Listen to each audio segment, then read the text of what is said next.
Eh bien, bonjour à tous. Je suis ravie de vous retrouver. On est à mi-parcours de la masterclass.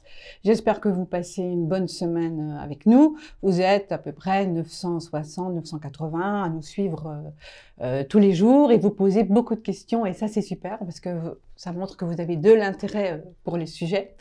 Donc là, on va passer donc un petit moment avec une personnalité comme on les aime, une personnalité qui est inspirante. On reçoit aujourd'hui donc Danielle Thierry, qui a quand même été une pionnière par rapport au combat des femmes aujourd'hui. C'est quelqu'un qui a donc qui a été une femme qui était parfois seule dans des services d'hommes, dans des entreprises d'hommes, donc qui a été vraiment inspirante pour nous à l'heure des harcèlements et de la place de la femme dans les entreprises. C'est quelqu'un aussi qui s'est réinventé quand elle a quitté la police. Donc voilà, je trouvais que c'était un témoignage qui était intéressant et qui pouvait nous apporter pas mal de choses. Et on sortait aussi un petit peu du domaine de la communication pure. Donc Danielle, bonjour. Bonjour Anne-Françoise. Et merci d'avoir accepté tout de suite donc notre invitation. Donc c'est par Flammarion que j'ai pu vous contacter. Donc en fait, Danielle, vous êtes né, vous, en 1947 dans une ferme bourguignonne. Vous dites d'une mère poule et d'un professeur d'arts martiaux dans la police. Donc votre papa formait donc physiquement les policiers. Donc vous me disiez par exemple comment faire avancer un individu récalcitrant, etc. Donc en même temps, vous êtes ce milieu de la police ne vous était pas étranger, mais en même temps pas complètement familier parce que vous voyez peu finalement la police, mais vous étiez plutôt dans l'univers sportif. Donc, vous m'avez aussi parlé par rapport à votre enfance que vous étiez dans un village de 150 personnes, un tout petit village, que en 14-18, il y avait eu 21 morts sur 150 personnes, donc évidemment le village était quand même réduit. Qu'est-ce qui faisait tenir ce village à l'époque? C'était les femmes. Bien sûr, parce que les hommes étaient à la guerre. Donc, des femmes fortes, des femmes entrepreneurs.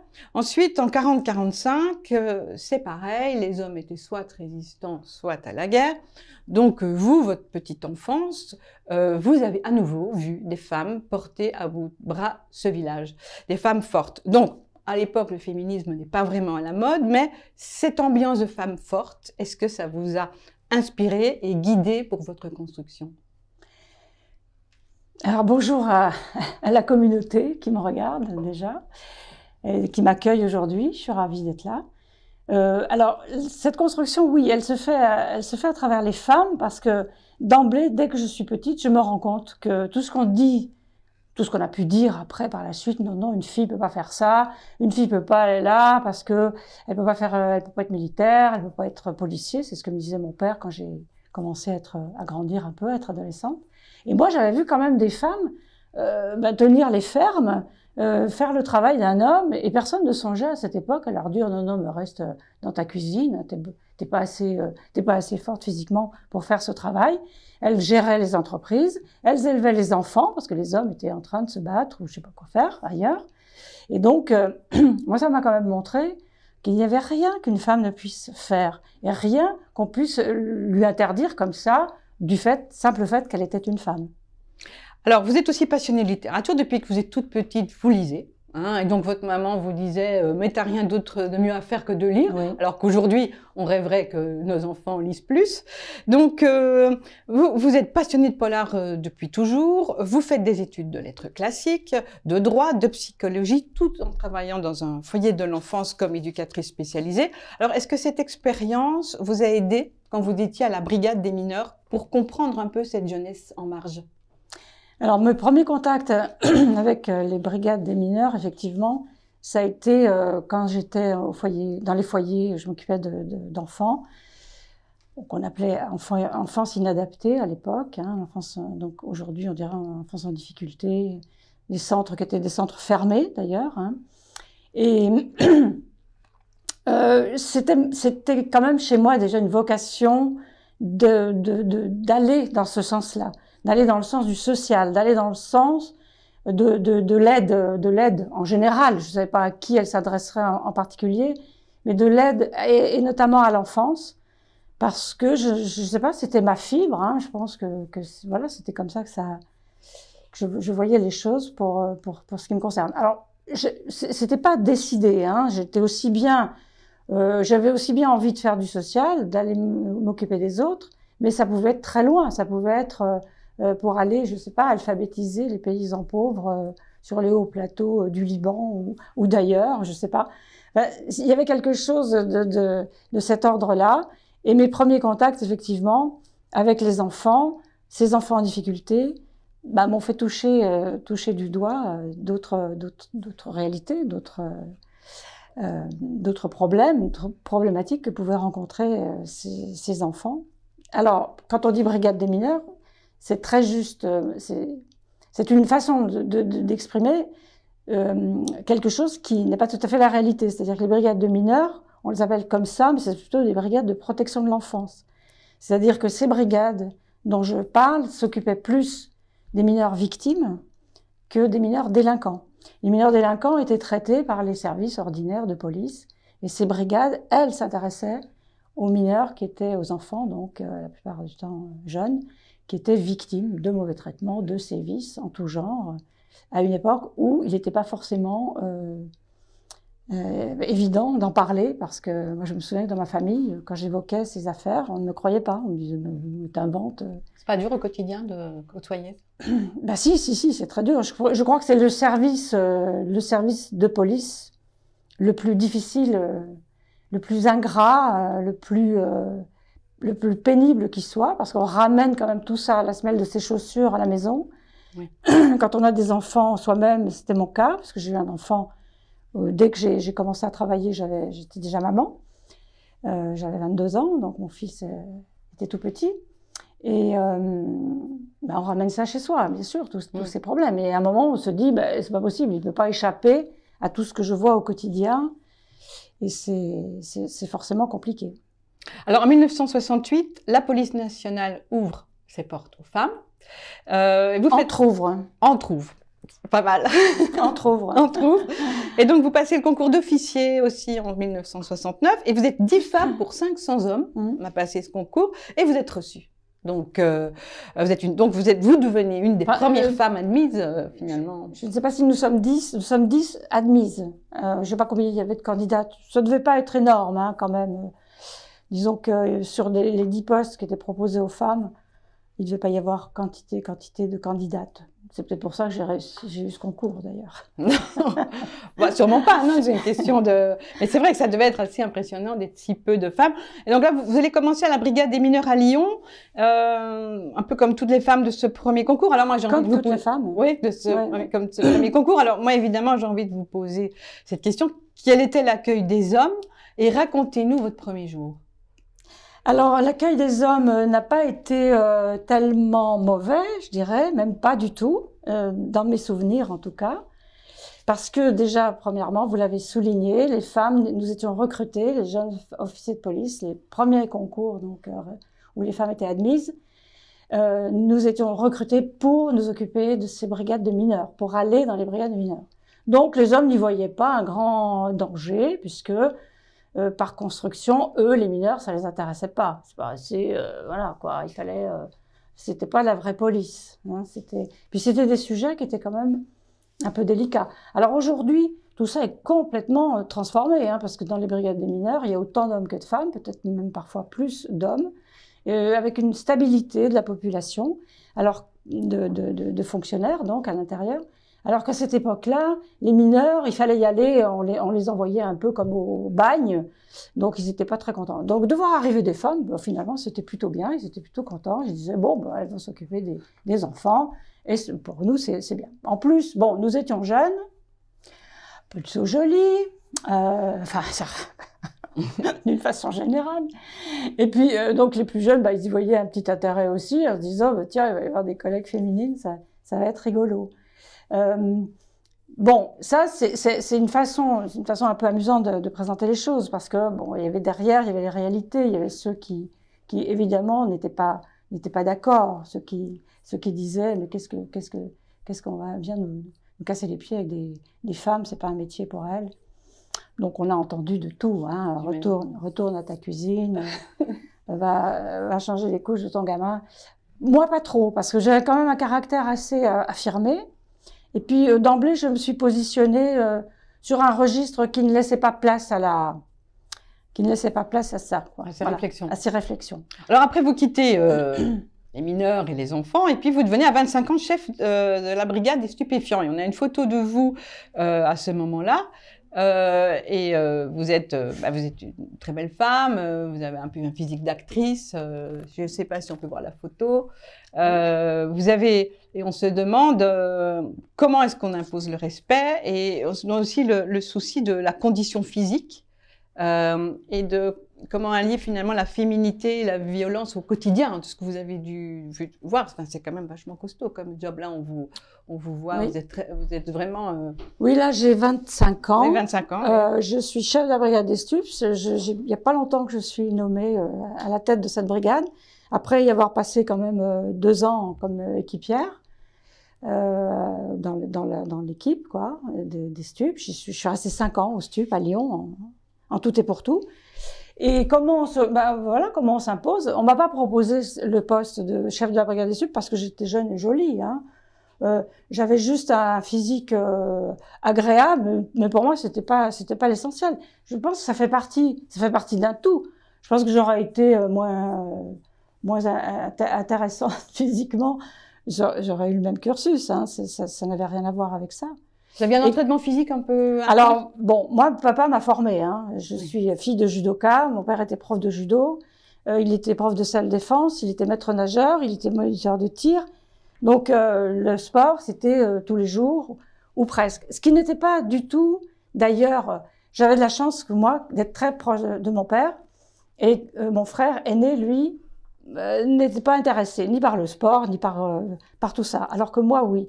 Et j'ai eu la chance que cette proximité avec mon père me facilite cette pratique sportive. Donc j'ai toujours beaucoup pratiqué le sport. Et là, à cette époque-là, bon, je suis karatéka, j'ai changé d'art martial, j'ai passé du judo au karaté, mais bon, c'est pareil. Donc bon, après il suffit, on a les outils de travail aussi. Vous avez une arme à feu, vous savez vous en servir. Voilà, ça fait partie du job, c'est tout. Il n'y a pas de... Pour moi, il n'y a pas... J'avais un patron à l'époque qui me disait, un des patrons quand même, parce que ils n'ont pas tous été toujours à la hauteur, mais il y en a quand même qui l'ont été. Celui, entre autres, qui m'a demandé de prendre la tête de la brigade des stupes, entre parenthèses, qui était corse, comme quoi tout arrive. Tout est possible. Et qui me disait, tu sais, le principal... c'est pas le sexe de celui qui tient le calibre, c'est la main qui tient le calibre. Voilà. Oui. On va pas regarder si c'est un homme ou une femme. Alors, bon, je vous parle d'une époque, d'un temps où on venait de passer 68, où le féminisme était quand même très très fort dans les esprits, où les femmes se bagarraient, mais vraiment, pas physiquement, mais elles se battaient vraiment sur tous les terrains pour pouvoir justement acquérir cette possibilité. C'est quand même un monde, quoi. Moi, je ne supportais pas ça, qu'on me ferme une porte sans m'expliquer. Je demandais pourquoi, on me disait, parce que. Non, parce que pour moi, c'est pas une réponse. Ça, c'est important, d'être dans la résilience. Exactement. Même pour nos étudiants. Mais oui, tout à fait. Et je dis toujours, enfin, il n'y a aucune raison. Après, c'est un choix personnel. Si vous voulez y aller, vous y allez. Si vous voulez pas y aller, vous y allez pas. Il y a beaucoup d'hommes, heureusement d'ailleurs, tous les millions de Français ne peuvent pas être policiers et ne le seront jamais, fort heureusement, sinon ça voudrait dire qu'on a une société qui est bien mal partie. Alors, après, c'est la brigade du proxénétisme et une brigade territoriale dans une banlieue difficile de Lyon, les Minguettes. Alors, le quotidien, c'est banditisme et c'est criminalité. On a une autre photo de vous, donc très chouette. Vous êtes assise à un bureau là, ce qui correspond à cette époque. Et là, je sais que vous avez des enfants. On en a parlé dans la préparation de cet entretien. Et là, on se dit, parce que alors nous, on a aussi cette vision des séries, etc. Et donc, est-ce qu'elle planque jour et nuit? Moi, je me suis dit, est-ce qu'elle planque jour et nuit? Est-ce qu'elle a des enfants? Est-ce qu'elle n'a pas peur des représailles? Un jour, voilà. Quelle est la gestion du quotidien quand on travaille dans ce milieu? Est-ce que vous n'êtes pas dit, voilà, j'ai arrêté quelqu'un, il va essayer de me retrouver, de retrouver mon domicile, maison? Est-ce que c'est des choses qui vous passent par la tête, ça? Oui, mais alors, si on commence à se dire ça, il faut arrêter tout de suite. C'est pas un métier ordinaire, c'est vrai, mais c'est un métier dont on doit gérer quand même tous les aspects. À la fois la dangerosité, on le sait, quand on y va, On rentre pas à la Sécu ou je sais pas où, enfin bon, à la Poste, hein, quoique à la Poste, des fois, ils se font braquer aussi, bon, ça peut arriver. Mais on le sait d'avance. On est formé pour ça aussi. On nous apprend le maniement des armes, on nous apprend à maîtriser un individu récalcitrant. On sait que si on va sur un terrain, les séries télévisées nous montrent des choses qui sont pas justes, des fois. Les opérations de police sont préparées. Alors, il y a les interventions à chaud, évidemment, mais une intervention à chaud, elle se fait pas n'importe comment non plus. Elle se fait par du personnel qui est formé, qui est qualifié. Alors, bon, il y a toujours le cas du cas où on se retrouve, comme ça m'est arrivé plusieurs fois, dans la rue, à devoir intervenir sur quelque chose qui n'est pas prévu au programme, ou de me faire braquer parce que, je sais pas, le type en face, j'avais une tête qui lui revenait pas. Et alors, pareil pour les représailles, évidemment, ça fait partie aussi des choses, mais c'est quand même assez rare, si vous voulez. Les gens, ils savent qu'ils sont connus, donc s'ils viennent se venger, on va tout savoir que c'est eux, donc c'est pas très malin. Et moi, j'avais plutôt peur. Je faisais toujours plus attention pour mon entourage que pour moi, parce que moi, c'est mon job, c'est mon métier. Alors, pour mon entourage, il est arrivé que un journaliste un peu... bon, qui croyait bien faire d'ailleurs, avait dit, mis dans un article quel était le métier de mon mari et où il l'exerçait. Évidemment, dans les jours qui ont suivi, il a eu deux, trois camés qui sont venus lui dire que sa femme était très méchante. Voilà. Et puis bon, vis-à-vis des enfants aussi, mais on est prudent, on fait attention. Ça m'est arrivé une ou deux fois. Une fois en particulier, où c'était une situation très très lourde à gérer, mais c'était quand même assez exceptionnel.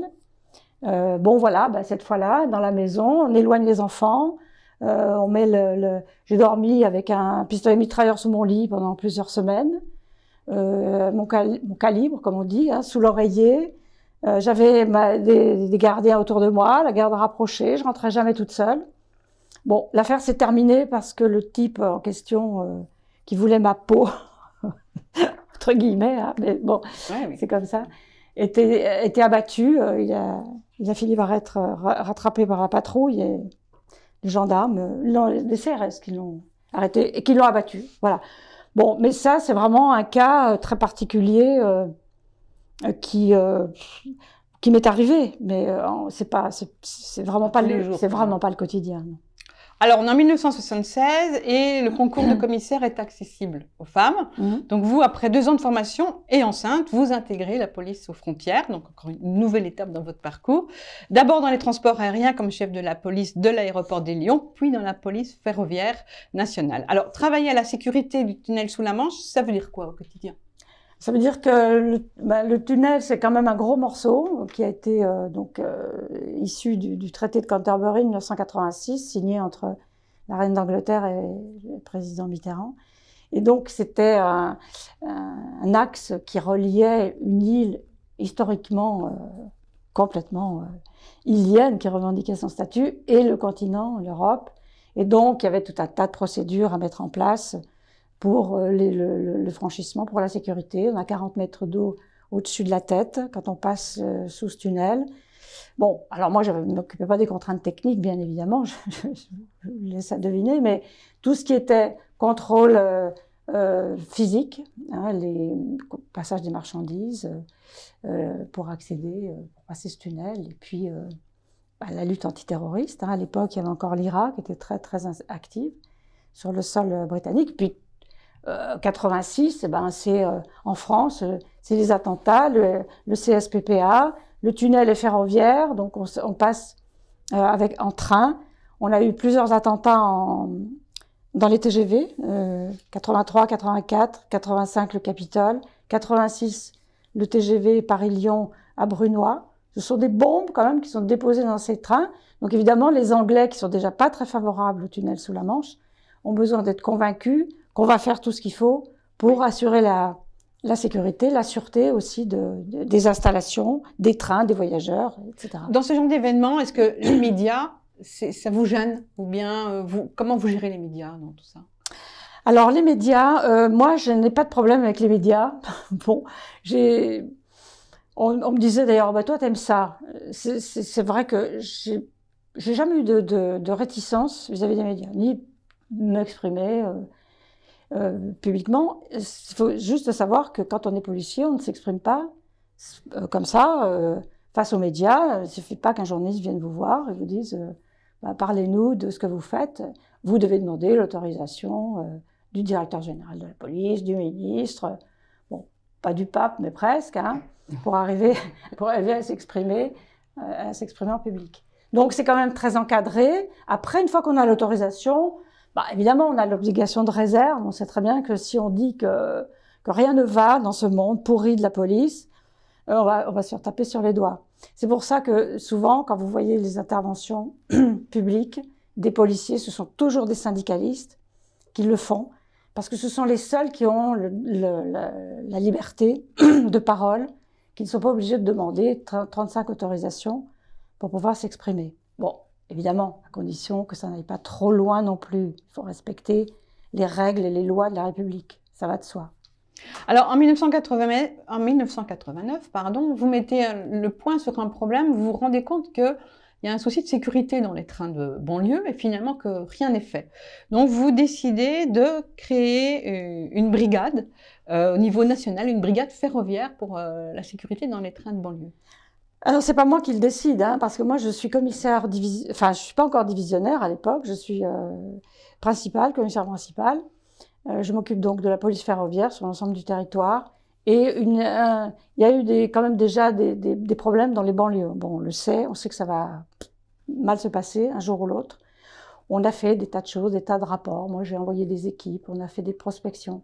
Le problème de la banlieue de Paris, c'est qu'il y a une rupture de charge entre les différents services qui se succèdent.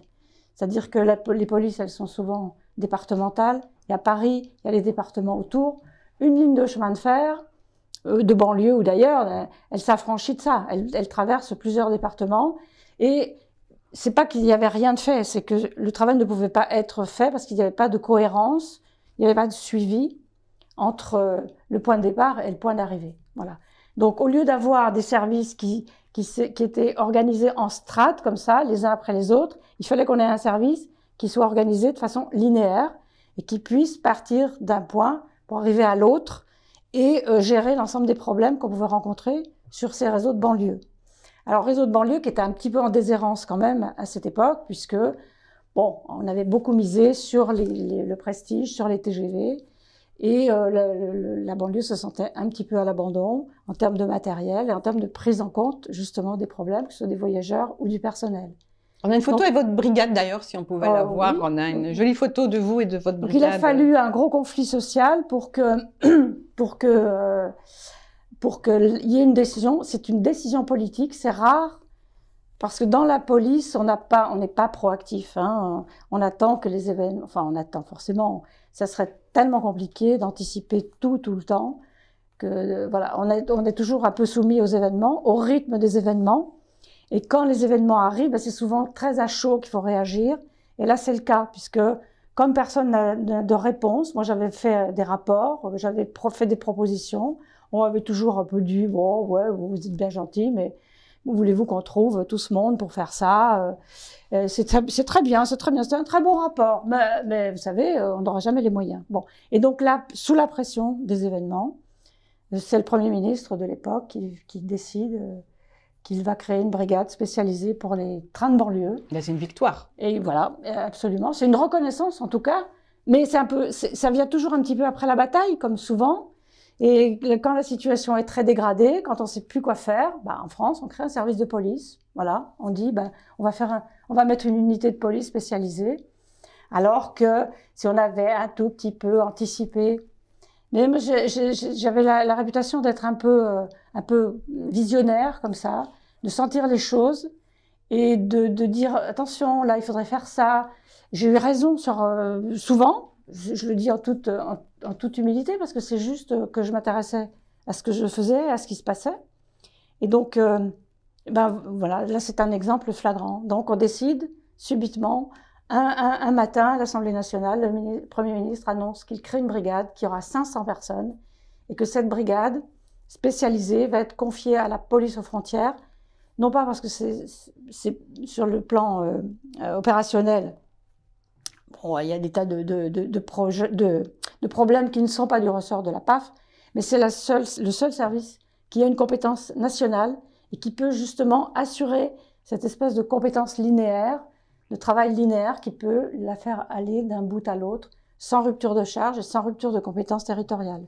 Voilà, c'est compliqué, c'est du droit, mais parfois, la cuisine, la tambouille juridique, elle est là pour vous faire... Ah oui, mais là, on peut pas, parce que la loi ne le permet pas. Bon, alors, est-ce qu'on va changer la loi? Vous savez, le temps que ça prend pour faire changer un texte, pour faire qu'un texte qu'on ne va pas appliquer, il va falloir en faire un autre pour faire appliquer le premier. Enfin, tout ça, parfois, ce sont des lenteurs et ce sont des freins à l'efficacité. Et moi, je voyais surtout l'efficacité plutôt que vraiment la limite du droit, ce qui fait que parfois, on me disait que j'étais un peu borderline parce que je pouvais parfois passer un petit peu outre certaines... Oui, mais avec des résultats. Voilà, mais parfois, il faut essayer d'obtenir le résultat plutôt que... Alors, parce que vous avez fait tellement de choses, je voudrais vraiment qu'on ait le temps de voir tout. Alors après, vous passez 3 ans à la tête du syndicat des commissaires de police, hein, donc vous êtes en plus assez meneuse de 92 à 94, puis vous entrez dans la période direction de la sûreté des grandes entreprises. Donc Air France, Télécom, La Poste. Alors à Air France, vous participez avec le GIGN à la gestion du détournement de l'Airbus d'Alger en 1994. Donc vous gérez tout le stress, bien sûr, au sein de l'entreprise. Donc c'est les préfets qui négocient, mais donc vous êtes là en backup et vous gérez toute la compagnie. Il y a des gens qui m'avaient expliqué qui après voulaient plus monter dans un avion. Donc expliquez-moi un peu cette période qui est encore très différente au niveau du boulot. Oui, alors il y a quelques commissaires de police, je sais pas, peut-être une centaine en tout et pour tout aujourd'hui et à l'époque aussi, qui sont mis à disposition ou détachés auprès d'entreprises comme Air France, à condition qu'elles aient un statut de service public ou apparenté. SNCF, par exemple.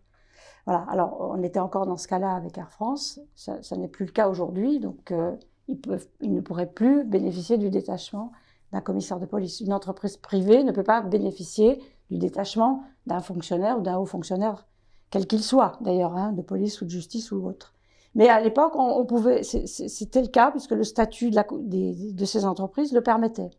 Donc, on comprend bien que le cœur de métier d'une entreprise comme Air France, c'est de faire voler des avions, c'est de transporter du personnel, du fret, et que l'avion parte d'un endroit, se pose dans un autre endroit, sans prendre le risque d'être détourné, sans prendre le risque qu'il y ait une bombe à bord, sans prendre le risque que des gens fassent des choses qui ne sont pas autorisées. Donc, en termes de sécurité, c'est tout ce qui relève de la technique, et ça, on s'en occupe.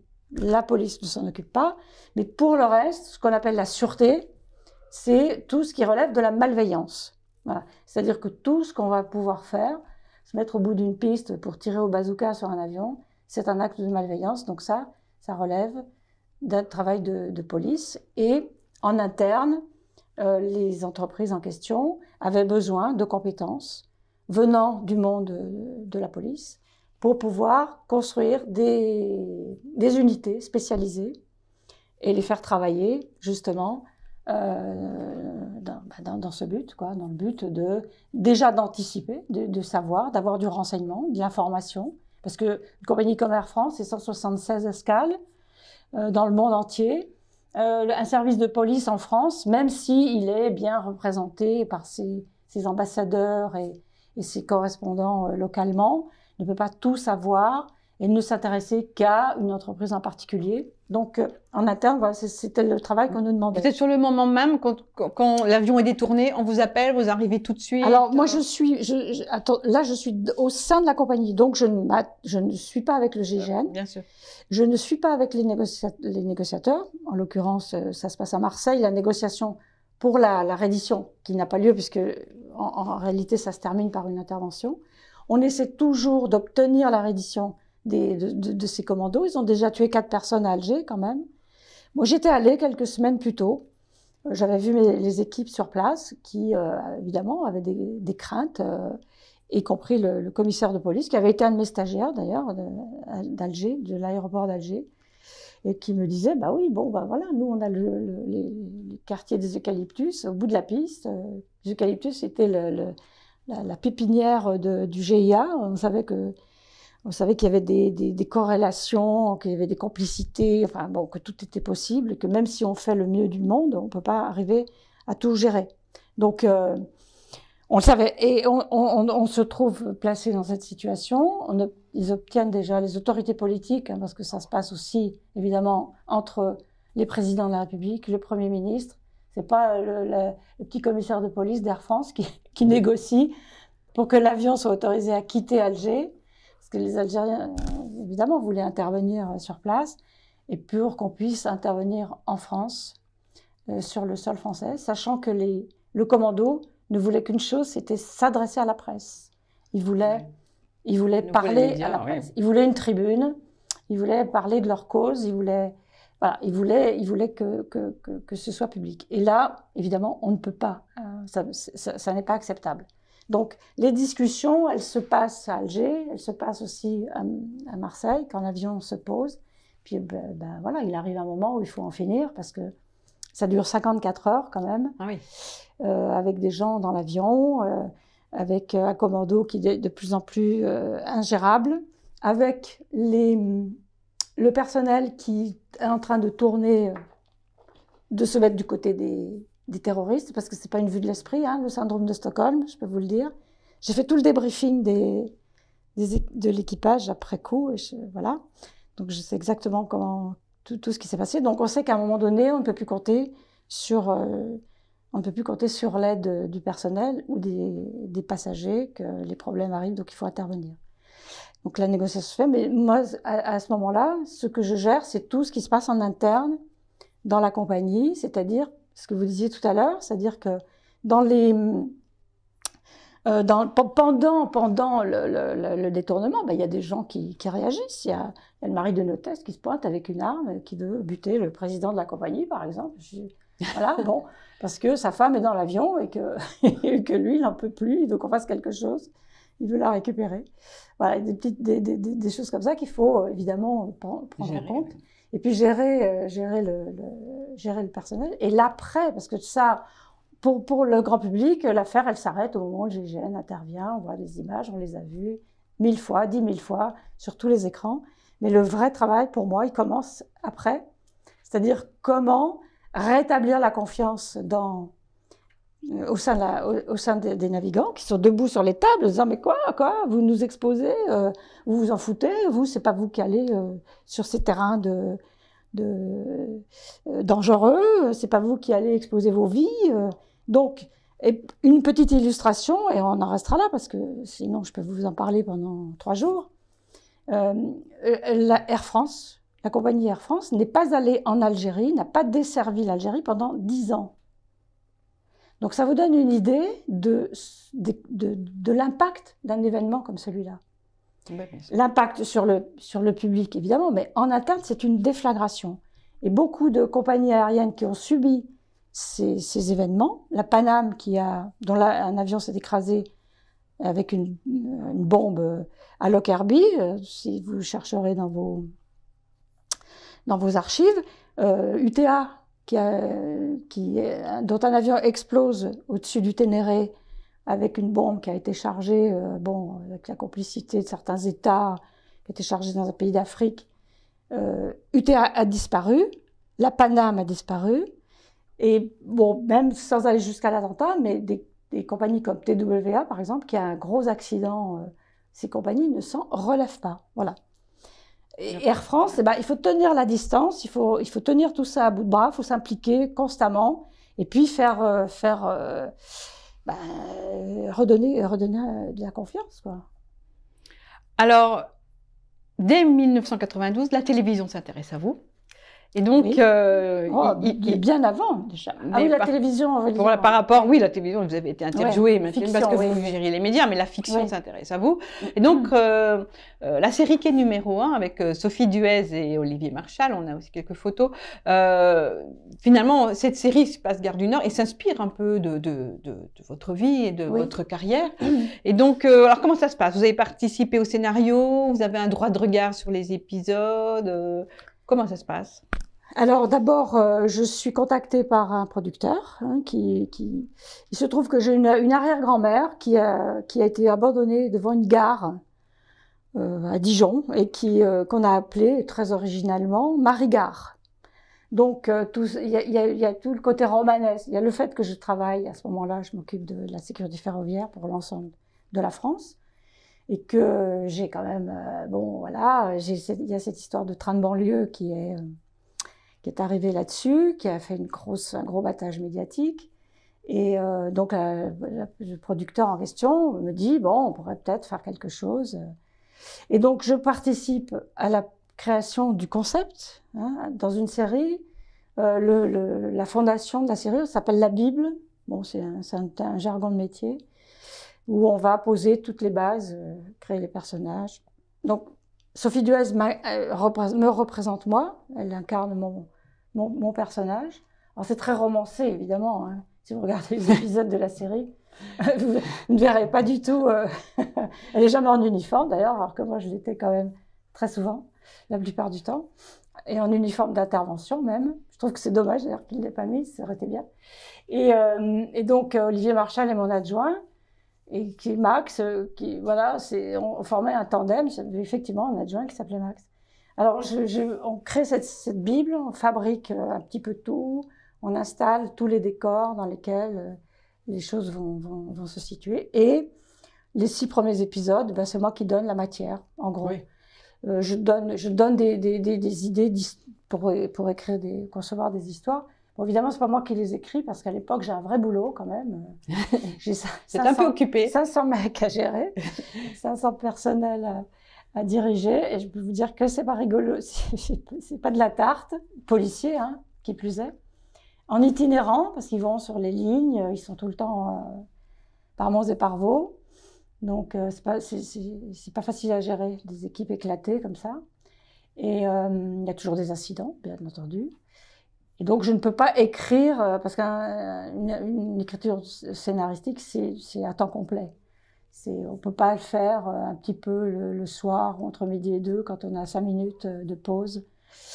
C'est pas possible. Donc, ce sont des scénaristes dont c'est le métier, qui s'approprient mes histoires et qui les traduisent donc en série. Bon, il y a eu plusieurs saisons, il y a eu, je sais pas, en tout... 30 ou plus d'épisodes de tournée, hein. En 2 fois, puisque la première période c'était avec Sophie Duez et ensuite elle a arrêté. Olivier aussi. Olivier est passé au cinéma, à la réalisation. Et donc ça a été remplacé par... J'ai continué à participer un peu, à écrire quelques épisodes de temps en temps. Voilà. Mais j'avais pas trop le temps. Et quelle est votre vision sur les séries Pulule aujourd'hui, hein, oui. Que ce soit les séries américaines, les séries françaises. Quelle est votre vision aujourd'hui sur les séries? Est-ce que vous pensez déjà que ça a donné une autre image de la police? Ça a démocratisé aussi l'image? Quel est votre avis sur les séries qui existent aujourd'hui? Votre vision? Je regarde pas trop les séries françaises. Je le faisais déjà pas trop à l'époque. Ça avait été d'ailleurs une source de conflit, de discussion avec le producteur de Quai numéro 1, parce que c'est lui qui avait fait Navarro, et il était consterné que je ne regarde pas Navarro. Et je lui disais, non, mais bon, c'est pas possible, quoi, je peux pas. Moi, j'ai mon commissariat, mon service, je l'appelle pas l'usine. Voilà, c'est le service, c'est le commissariat. Mes gars, je les appelle pas les mulets. Ah bon? Bah, non, voilà. Et bon, on est très, très, très loin de la réalité. Alors, pas toutes les séries, hein. Il y en a quelques-unes qui sont quand même un peu plus proches du quotidien des policiers. Et là, je parle au nom de mes collègues, hein. Mais c'est pas pour autant qu'elles ne sont pas regardables, hein. Moi, il peut m'arriver de regarder une série qui est très éloignée de la réalité, parce que je sais quelle est la part de la fiction, et je sais comment aujourd'hui. Vous faites le tri. Voilà, je fais le tri. Si c'est bien joué, s'il y a de bons dialogues, si l'ambiance, l'histoire me convient, bon, ben, évidemment, je la regarde avec plaisir. Mais dans les séries françaises, j'ai un petit peu de mal quand même. Le rythme, peut-être? Le rythme et puis des espèces de clichés qu'on revoit toujours.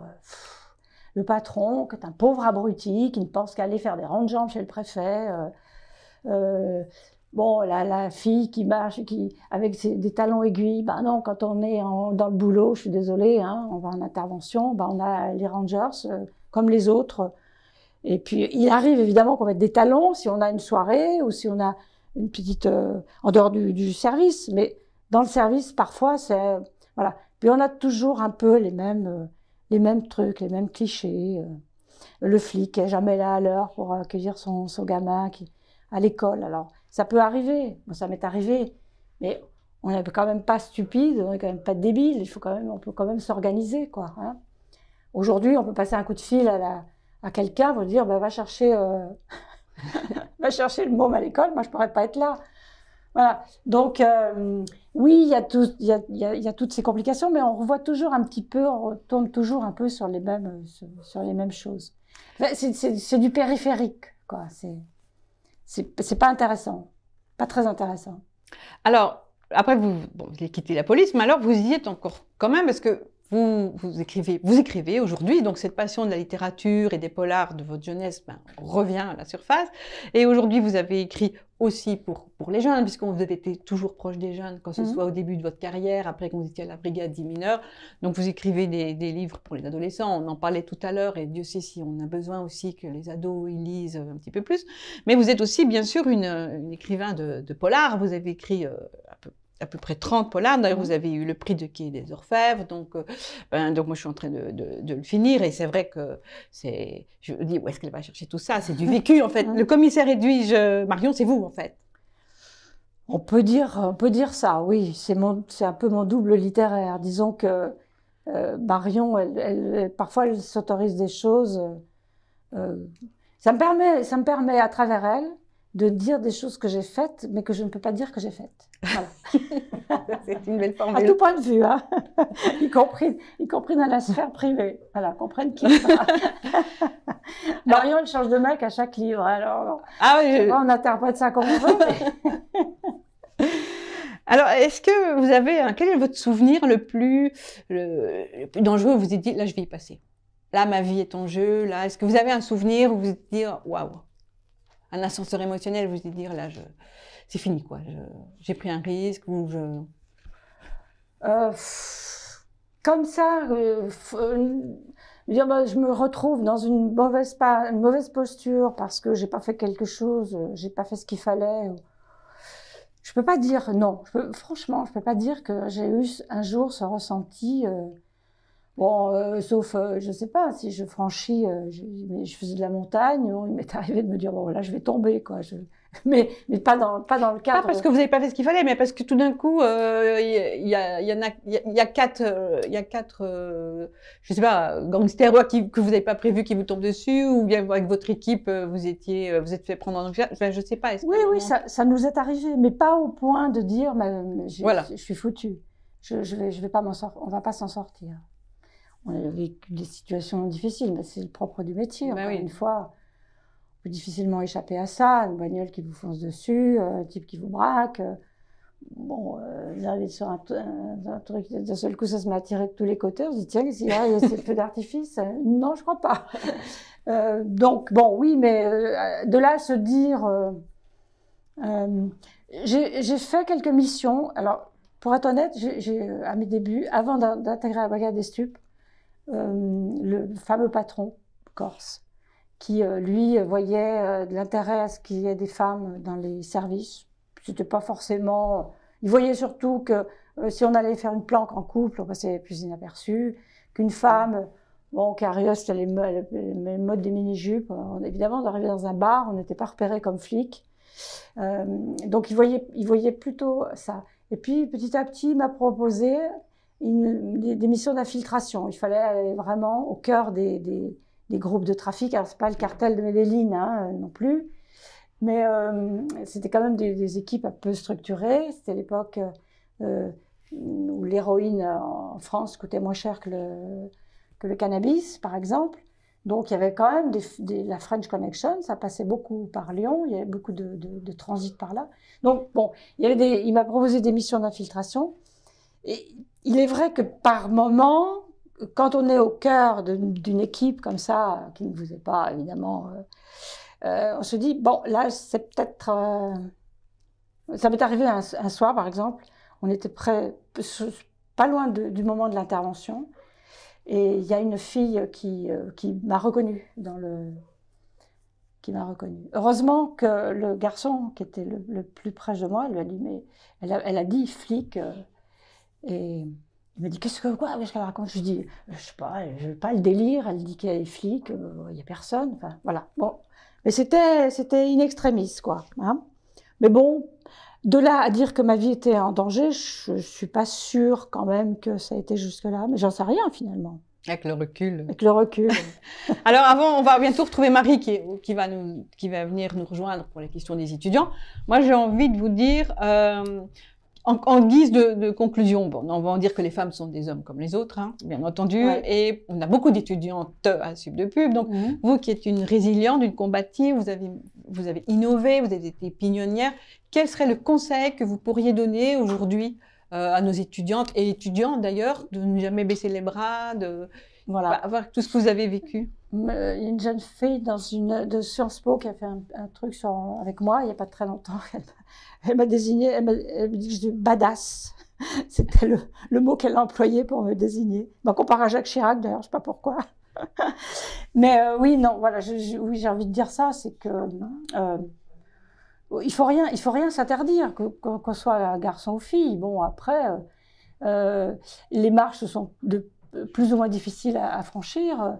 Rien ne vous tombe tout cuit, hein, en gros. Hein. Ce qu'il faut faire, c'est quand même c'est travailler. Moi, j'ai au moins ça dans mon éducation, c'est que quand ma mère disait il faut pas lire, tu perds ton temps, il disait aussi que la véritable vertu, c'est le travail quand même. Hein. Donc, si on travaille, on va mieux y arriver, quoi. C'est sûr. Hein. Rien ne tombe tout rôti. Vous avez parlé tout à l'heure du physique. Bon, une fille très jolie, c'est pas parce qu'elle est jolie qu'elle va arriver à franchir les étapes, même en couchant.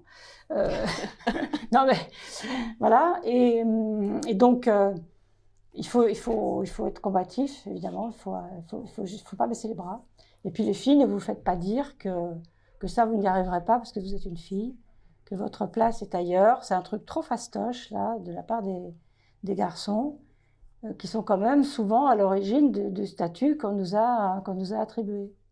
Il n'y a qu'une chose qu'on ne pourra pas changer, et ça, il faut le garder en tête, c'est la maternité. Voilà. Parce que c'est quand même une petite réalité. Hein, dans le monde du travail, quand vous partez 1 an en maternité et que vous prenez 1 an après pour vous occuper de votre enfant, ou plus, il faut savoir qu'on ne vous attend pas. Voilà. Surtout dans les postes à haute responsabilité. Donc ça aussi, il faut arriver à jongler avec. Et on a le droit aussi, les femmes, de vouloir prendre du temps pour faire des enfants et s'en occuper.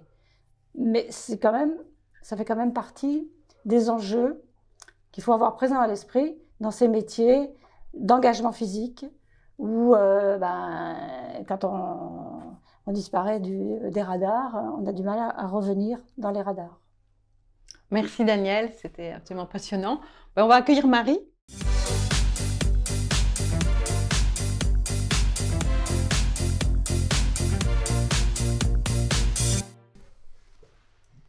Bonjour Danielle, bonjour Anne-Françoise, bonjour aux étudiants. Alors on a eu énormément de questions sur le chat. Donc les étudiants sont très très intéressés par votre vie, votre parcours. D'ailleurs, ils proposent une adaptation en série sur Netflix. Hein, je viens de préciser, il fallait le dire quand même. Tout à fait.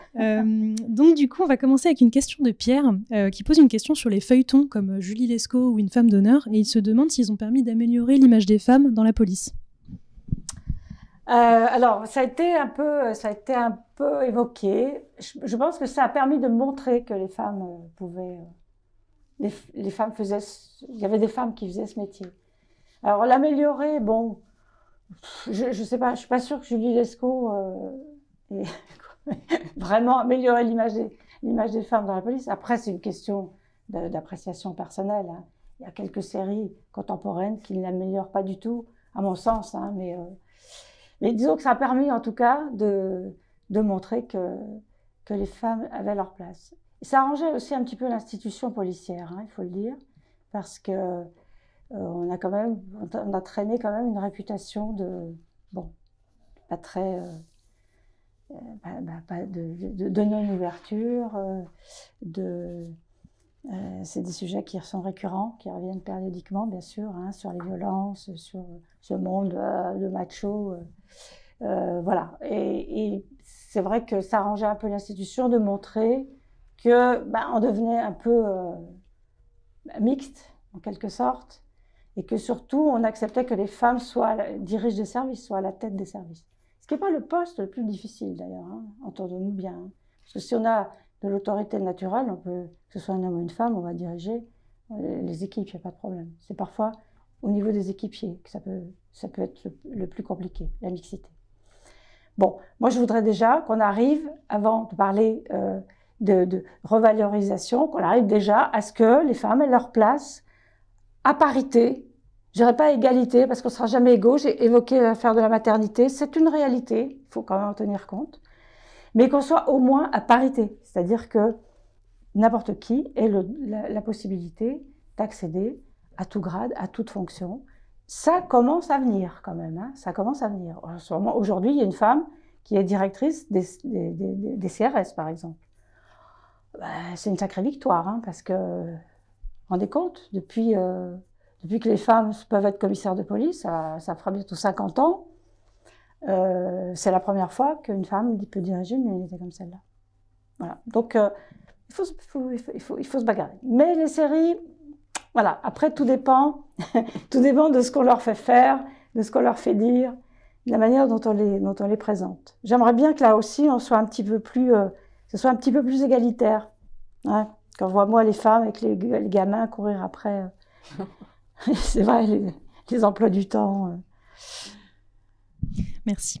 Alors, une question des questions qui ont été assez similaires posées par Oscar, Éléonore et Corinne, qui vous demandent votre point de vue sur les polémiques récentes dans la police et est-ce qu'il y aurait une réforme nécessaire, une vraie réforme pour le coup? Vous savez, des réformes, on en a fait. Moi, j'ai participé pour ma part. J'ai fait du syndicalisme. Hein, j'ai fait du syndicalisme chez les officiers. J'ai fait du syndicalisme chez les commissaires.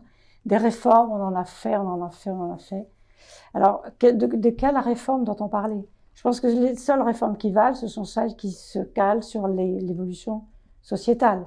Sinon, qu'est-ce qu'on va réformer? Alors, on a supprimé des mois de formation. À une époque, on n'arrête pas de faire ça. Un coup dans le zig, un coup dans le zag. Hein, c'est ce que je dis toujours. On avance en zigzag, donc un coup ci, un coup là. Un coup, on veut faire du tout préventif. Oh, c'est merveilleux, on a que ça à la bouche. Bon, puis on se rend compte que la prévention, à un moment donné, elle a ses limites. Il faut quand même bien, à un moment donné, aller arrêter les mecs, quoi. Hein, parce que si le simple fait de nous voir les faisait tenir tranquilles, mon Dieu, ce serait miraculeux. Bon, on sait très bien que ce n'est pas le cas. On sait très bien aussi que la société évolue à une vitesse et que la police, les institutions, je l'ai déjà dit tout à l'heure, les institutions dans leur ensemble n'évoluent pas à la même vitesse. Parce que c'est normal, on est toujours en train de courir après l'événement. Qui vous dit comment les choses vont se passer dans 10 ans? Qui vous dit que le trafic de drogue qui a pris la place de tout, quasiment toute la délinquance aujourd'hui? Bah oui. Bon, quand j'ai commencé, on a parlé de la Poste tout à l'heure. J'ai travaillé pour la Poste au début. Dans ma mission à la Poste, c'était de lutter contre les attaques à main armée, les cambriolages, toutes les agressions sur le réseau postal. Quand je suis arrivée, je ne dis pas que c'est moi qui ai tout fait, hein, parce que je n'y suis restée que quelques temps, mais ça a été suivi après par les autres. Bon, on avait 500 braquages par an à la Poste. 500 braquages. Aujourd'hui, il n'y en a plus. Aujourd'hui, le travail parce qu'on a fait en sorte qu'on puisse plus braquer, qu'il n'y ait plus d'argent disponible, que, voilà. Plus on va instaurer de limites, et plus la délinquance, elle s'adapte beaucoup plus vite que nous ne pouvons le faire, hein. Donc, vous pensez bien que pour sécuriser un réseau postal, par exemple, il faut des années. Ça se passe pas en un jour, ça coûte énormément d'argent. Une fois qu'on l'a sécurisé, on se rend compte qu'on a déplacé le problème. Voilà. On commence à voir arriver on voit déjà, mais beaucoup. À partir de là, on commence à voir arriver des petits braquages de boulangerie. L'argent a une odeur, qu'on ne me dise pas le contraire. Et celui qui a besoin d'argent, il sait où il va le trouver et il va le trouver. Voilà. Donc, réformer, je pense que la question, elle tient, mais on ne peut pas évoquer ça comme ça, parce que ça serait beaucoup trop long. Et puis, moi, j'ai pas les recettes de cuisine non plus, hein, pour dire, il faudrait faire ça, il y a qu'à. C'est tellement facile, hein, quand on entend des gens bien pensants qui vous disent, oh, faudrait faire ci, faudrait faire ça. On va remettre un petit peu plus de temps de formation. Pourquoi pas? Est-ce que ça suffira? Est-ce que, parce qu'un policier aura été mieux formé à dire « Bonjour monsieur, merci monsieur », est-ce que ça va régler le problème de la délinquance et son évolution? Je n'en suis pas sûre du tout. Est-ce qu'on a les réponses adaptées? Peut-être pas, mais en tout cas, la police n'est qu'un acteur, hein, il faut quand même savoir ça. On ne peut pas faire tout à la place de tout le monde. On ne peut pas remplacer les travailleurs sociaux, on ne peut pas remplacer les éducateurs, on ne peut pas faire que subitement, je l'ai dit aussi tout à l'heure et je le répète, en France, quand on a un problème, on appelle la police. Bon, c'est très bien, c'est notre mission. Mais il ne faut pas que ce soit n'importe quel problème non plus. Il ne faut pas déplacer les choses. Donc là, il y a un acteur important qui est aussi la justice, et tout ça doit travailler ensemble, voilà, pour faire les choses au mieux. Moi, je ne suis pas une réformiste dans l'âme, hein. Je dis que si on pouvait regarder un peu l'évolution des choses et puis s'adapter progressivement, malheureusement, on est dans un carcan aussi, un carcan législatif, un carcan réglementaire. On a des obligations de faire certaines choses. Et on ne peut pas dire du jour au lendemain aux gens, bon, non, allez, vous allez faire autrement. C'est très, très long. Vous savez, quand on crée un service, on met quelques mois pour le créer. On met des années pour le décréer, hein, pour le démonter. La police aux frontières, quand on a ouvert les Schengen, les frontières, il a fallu 20 ans pour recaser les gens, pour les replacer dans d'autres services, pour les reformer. Donc tout ça, c'est très lourd, mais c'est le système qui veut ça, quoi. On est un peu prisonnier de nos institutions, qui sont solides, très solides. Merci. Alors, on avait eu beaucoup de questions sur l'actualité en général. Donc, on a eu la loi sécurité globale.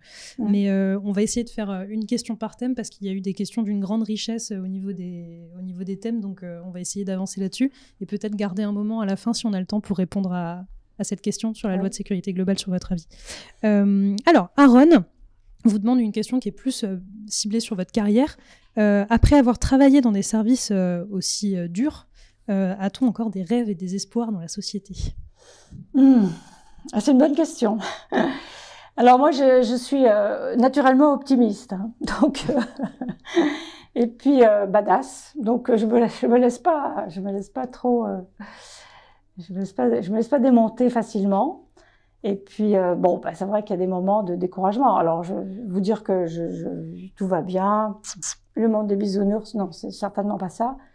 Mais moi, je dis que quand on analyse les choses, quand on regarde depuis l'histoire de l'humanité, finalement, on évolue sur un certain nombre de réseaux, sur un certain nombre de matières, sur un certain nombre de thèmes. On évolue techniquement, on évolue technologiquement, on évolue... mais fondamentalement, on reste la même chose, hein. On reste les mêmes. Donc... j'ai jamais beaucoup cru en la capacité de l'être humain à être autre chose que ce qu'il est. Bon, mais encore une fois, on peut pas mettre tout le monde, on peut pas mettre tout le monde dans le même sac. On peut pas faire une loi générale. Mais quand même, c'est vrai que passer 38 ans, j'ai passé 38 ans à faire ce métier. Il y a des jours où j'ai plus beaucoup d'espoir, c'est vrai. Dans l'amélioration. Oui. Alors, quelles sont les qualités d'un commissaire de police? Quelles sont les qualités à avoir? Alors, aujourd'hui, ce qu'on demande aux commissaires de police, c'est d'être des managers. Voilà, donc on les forme à ça. Moi, j'ai eu la chance d'être passée d'avoir fait plusieurs années comme officier, donc sur le terrain vraiment, mais au cœur du terrain. Donc j'ai jamais été j'ai évidemment été obligée de manager mon service, parce que quand on a de grosses unités, il faut bien les faire fonctionner. Et puis c'est souvent, c'est compter les gommes et les crayons, c'est l'habillement, c'est les véhicules, c'est pas forcément la mission en tant que telle. Hein. Il y a ça aussi, bien sûr. La gestion du personnel, c'est comment faire tourner un service quand il y a la moitié du personnel malade ou blessé. Voilà, et les qualités d'un commissaire de police aujourd'hui, moi je dirais qu'il est au carrefour un carrefour de la société, de son service et des autres autorités avec lesquelles il est obligé de composer, autorités administratives, judiciaires. Logiquement, c'est ça son travail. Et sa qualité, c'est d'avoir une espèce de spectre large qui va lui permettre d'être un manager, d'être un chef d'équipe. Alors, on me dit que c'est pas toujours le cas maintenant. Je sais pas. Moi, ceux que je connais, c'est encore des gens qui ont la même fibre que moi. C'est-à-dire que moi, je pense qu'on peut pas faire trop d'abstraction du terrain. Mais qu'aujourd'hui, la plupart des commissaires ne vont plus sur le terrain. Voilà, c'est comme ça. Moi, j'y suis allée tout le temps. Et même quand on me disait « Mais non, c'est pas ta place. Voilà, toi, tu dois être là, derrière ton bureau. » Non, moi non. Moi, je mettais les rangers, puis j'allais voir au moins ce que faisaient les gens, parce que c'est la meilleure façon de s'en rendre compte. Alors, on peut pas le faire tout le temps, évidemment. On se doute bien qu'il faut choisir. Soit on est équipier, soit on est chef d'équipe, soit on est patron. Mais de temps en temps, aller voir un petit peu, prendre la température, c'est bien aussi. Puis ça montre aux gens que... En tout cas, je vous écoute et je me dis, la police scientifique a peut-être pas mal évolué aussi. Ah oui, bien sûr, oui. Alors, tout a évolué, mais si vous voulez, si on parle du métier de commissaire, ce qui évolue beaucoup, c'est la police. Et dans les réformes qui se présentent, évidemment, la police d'investigation a de moins en moins de place. Hein. C'est tout ce qu'on a aimé, les enquêtes, voilà, alors, c'est pas forcément que ça ne se fera plus, ça se fera plus de la même façon. Il y aura des unités qui vont se partager le travail, puis les gendarmes vont prendre un petit peu plus de place aussi dans les zones, dans les petites villes, ce qui est très bien. Il y a 2 forces en présence. Alors après, on peut discuter pendant des heures. Est-ce qu'il faut les maintenir? Est-ce que c'est un principe républicain de ne pas mettre toutes ces forces dans les mêmes mains? Est-ce que c'est... il y a déjà une réunion qui a été faite entre les 2 unités, en tout cas. Dans la réalité, je suis pas trop sûre, mais dans la pratique, dans la théorie, oui. Mais qu'il y ait une meilleure répartition des choses, qu'on fasse pas des doublons sur certains trucs, qu'on arrête aussi de se marcher sur les pieds. Et puis, encore une fois, la délinquance évolue. On se repositionne sur des terrains qui sont quand même maintenant de plus en plus limités, quoi. Hein. On a parlé de police scientifique, mais il y a aussi tout ce qui est Internet, toutes les attaques, les cyberattaques. Enfin, c'est un monde qui est devenu très complexe. Très complexe. On ne peut plus raisonner comme on a raisonné sur la police, comme je l'ai fait à mes débuts. Moi, j'ai eu l'ère dorée de la police. On faisait à peu près ce qu'on voulait, ce qui n'était pas forcément bien, d'ailleurs, toujours, mais on était quand même... on avait l'impression de faire un vrai métier de flic, quoi. Ce qui est moins le cas aujourd'hui, je pense. Merci pour Mathéo qui posait la question. Une autre question de Tanguy. Alors, au vu de votre expérience très dense, est-ce qu'il y a des échecs formateurs que vous voudriez nous partager? Des échecs qui vous ont aidé à rebondir Les échecs, moi, ce que j'ai le plus ressenti comme échec dans mon métier, c'est pas forcément de ne pas résoudre une affaire, parce que on en a tous. Moi, j'ai appelé ça des clous dans le cœur, dans mon roman qui a eu le prix du Quai des Orfèvres. Alors là, on parle vraiment du travail d'enquête, des enquêtes non abouties. On peut en donner des exemples qui sont parfois lourdes, très très lourdes assumé, quoi, ou même pas assumable par certains de mes collègues. De ça, on en a tous, évidemment. De se dire que la petite fille qu'on a retrouvée au fond d'un puits et dont on ne sait toujours pas qui l'y a jetée, c'est quand même terrible, quoi, de se dire qu'il y a un mec ou quelqu'un, ou peut-être une femme d'ailleurs, on ne sait pas, qui s'est baladé tranquillement, qui a fait sa vie, qui a peut-être fait des enfants, et on n'a pas rendu justice à cette petite fille. Alors, moi, je suis moins attachée à la notion de vérité, parce que la vérité, c'est quand même un concept assez élastique. Hein, la vôtre n'est pas la vôtre, et la mienne est encore différente. Mais en tout cas, ce qui me tenait à cœur, et je pense que c'est le cas de beaucoup de mes collègues, c'est la notion de justice. Voilà, c'est que on n'a pas rendu justice à une petite victime et à sa famille, à ses survivants, parce que c'est quand même eux qui trinquent dans l'histoire. Voilà. Donc, des échecs, oui. Mais pour moi, les choses les plus difficiles à vivre, ça a été mes collaborateurs, les suicides, les accidents, les gros couacs, voilà. Comme ça, parce que parfois, ça arrive, et parfois ça arrive sans qu'on l'ait vu venir, la plupart du temps, heureusement. Sinon, on n'a pas fait son boulot. Mais c'est aussi parfois une décision qu'on a pu prendre et qui a donné lieu à quelque chose qui n'aurait pas dû. Merci. Et alors, une dernière question qui était arrivée vraiment tout à la fin, enfin une dernière question, peut-être qu'on va faire la loi sur la sécurité globale.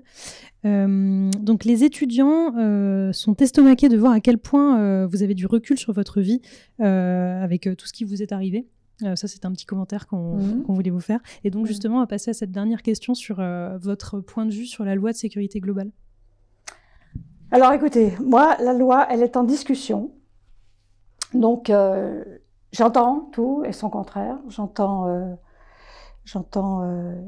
honnêtement, je ne m'exprimerai pas sur le sujet. En tout cas, pas comme ça. Parce que ça a quand même un petit côté public et je ne me sens pas pertinente pour donner mon avis là-dessus. Tout ce que je sais, c'est qu'il faut vraiment que quelque chose se passe pour arriver à une évolution, quoi. Enfin, à faire évoluer la situation actuelle. Alors, impliquer davantage les polices municipales, comment? Sans doute, parce que quand même, il faut rappeler qu'il y a 40 ans de ça, on était vent debout contre les polices municipales. Hein. On ne voulait pas en entendre parler. Hein. On disait, mais non. Bon, après, petit à petit, on a commencé à dire que les acteurs de la sécurité devaient être diversifiés. Voilà, je suis désolée, je vous donnerai pas d'autres points de vue là-dessus, parce que c'est en discussion et je sais que les gens qui sont à l'origine de ces textes ils sont pas sortis de l'auberge, encore. Pas de problème, je pense que les étudiants comprendront. Et de toute façon, ils attendent la série Netflix sur votre vie. Donc, alors, la série Netflix, non, mais il y a une série, pas sur ma vie, parce que ma vie n'est pas, malheureusement, assez intéressante, mais sur mon œuvre, ma vie, mon œuvre. Sur le prochain bouquin. Voilà, sur donc l'adaptation de romans qui mettent en scène mon personnage principal. Vous remarquerez que je ne dis pas héroïne, parce que je refute complètement le concept de héros, d'héroïne. Dans la police, nous sommes des partenaires, nous sommes des équipiers. Il faut un chef parce que, voilà, sinon c'est le bazar, c'est comme dans un orchestre, il faut quelqu'un qui batte la mesure. Mais les héros et héroïnes, donc, en général, ce sont des morts. Donc, et vous êtes bien vivante. On va parler de personnage principal. Et donc, Edwige Marion va être adaptée. Je suis complètement concernée par le projet sur une série qui passera sur 13e rue et pas sur Netflix. Désolée, mais Netflix n'a pas encore signé le concept. Peut-être que ça viendra. Et en tout cas, ça sera sur 13e rue l'année prochaine, vous le verrez. Ça s'appellera Marion, je pense. la chaîne veut qu'on garde le patronyme. Et donc, je contribue à l'écriture de ces 6 épisodes. Je suis là où nous allons faire le casting de la série. C'est des amateurs. Voilà, vous pouvez me contacter. et puis, donc voilà, ça va être tourné pendant l'été. Ça se passe à Paris. Et ça met en scène des gens qui sont au plus près de ce que je voulais qu'ils soient. Alors, je ne dis pas de la réalité, parce que la réalité, c'est assommant parfois. Hein, c'est un documentaire. Hein. Donc moi, je ne fais pas de documentaire sur la police, même si je participe beaucoup à de nombreuses émissions encore aujourd'hui sur qu'est-ce que ça fait d'être flic et comment c'était. La première femme commissaire divisionnaire de l'histoire quand même de la police française. C'est pour ça qu'il fallait que vous soyez à cette masterclass, Danielle. C'était indispensable. Et merci beaucoup. Merci à vous tous. Et voilà, je vous vois pas, mais je vous sens. Merci Danielle. Alors moi je vous dis le programme de demain. Donc vous aurez donc des incubés, bien sûr la minute de l'incubé. Alors demain sera une journée un peu plus tournée vers le sport, puisqu'on aura donc Mourad Boudjelal sur tout ce qui est sport business. On aura Lydie Emerio donc qui fait du parachutisme acrobatique et qui travaille sur la Coupe du Monde Rugby 2023. Donc, elle viendra nous parler comment elle organise tout ça. Hein. C'est de l'événementiel, c'est du sport. Et vous aurez donc Fabien Leroux, qui est directeur des stratégies chez BETC, qui viendra dire que justement, il ne faut pas toujours se réinventer et qu'il y a parfois un danger pour les marques de vouloir se réinventer à tout prix. Donc, moi, je vous retrouve vendredi après-midi pour la conférence de clôture avec Thomas Dutronc. Ciao, merci beaucoup et à bientôt.